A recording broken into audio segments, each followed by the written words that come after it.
I want to talk a little bit about the fit. So obviously, cultural fit, great. Talent, great. City needed it, great. Some people, the only pushback I've seen sort of nationally, not locally, but nationally, is this fit with Killian Hayes. Now, I would argue, don't worry about that. Take Cade Cunningham and figure it out later. If you can't figure it out, no problem. Like, Cade's the priority.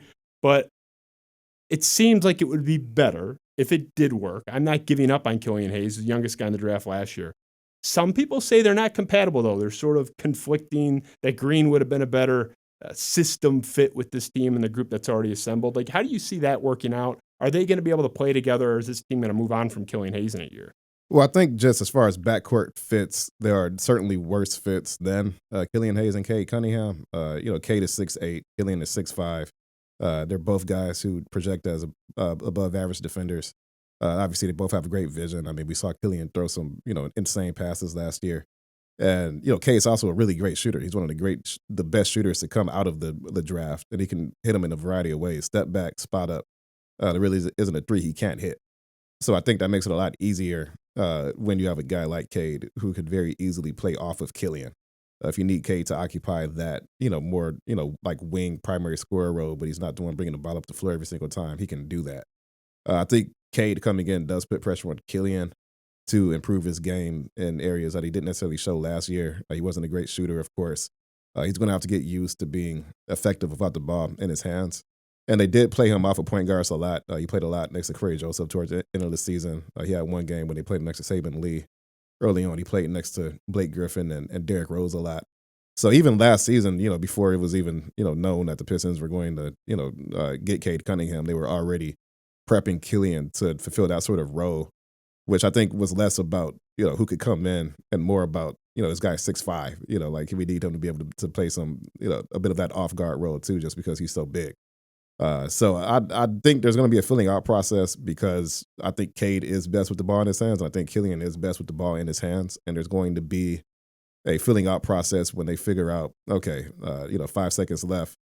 Killian's been here for a year, but Cade's the number one pick, right? Like who's going to concede that to the other player? And I don't think it'll be like a rivalry or anything like that. I think they're both going to work together and they're going to figure it out. So as far as fit, there's some question marks there, but I think overall, I'd rather have Killian Hayes and Cade Cunningham as a starting point than like a guy who's 6'1" and 6'2" or something like that, right? Like there's a lot of upside here, and everything else. These guys are young, they'll continue to grow. Cade already addressed the elephant in the room, like yesterday. Killian's going to help me, I'm going to help him. They're both aware of it. I think ultimately it's going to be fine. Do you think Killian, I mean, maybe for a fact, like, is Killian bummed about this pick? Was he hoping for Mobley? Like, do you have any sense of kind of what he's thinking?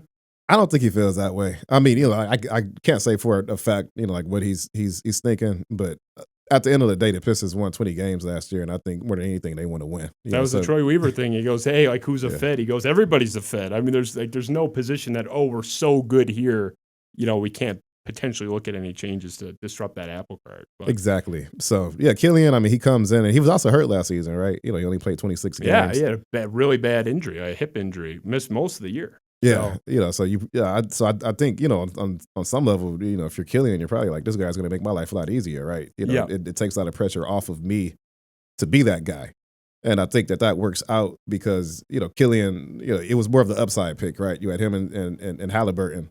And Halliburton was a guy who's going to be good right now, and Killian's a guy that has the tools to be a much better player down the road. Now you have a guy like Cade who comes in, and I think it frees Killian up to do a lot of things.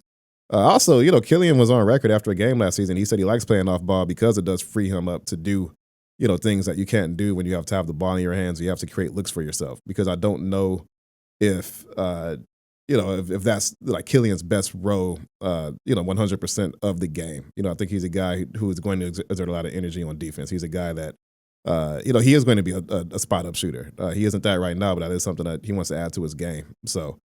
You always want to be the guy, but at the same time, if you want to be great in the NBA, you got to have multiple guys who are doing that. And, I think overall, you should be able to see the big picture there.